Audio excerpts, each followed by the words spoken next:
Hello, in this video I'm gonna show you how to record a video on your META Ray-Ban glasses.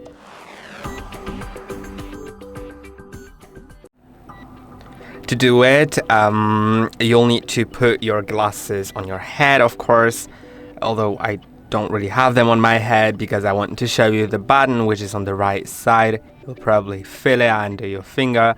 You'll need to press and hold on it to start recording the video. You'll hear a sound and you'll see that this white light is lighting up constantly, as well as the white light on the outside is slowly breathing. And yes, this light cannot be covered. You cannot really record a video with it covered because everyone has to see the light. And yeah, that's basically it. That's basically how it works. It'll automatically finish after a minute, or you can finish it earlier by pressing on the button shortly, and then you can import it. It's important now, and I hope that this video was helpful. Don't forget to like and subscribe. See you in the next one.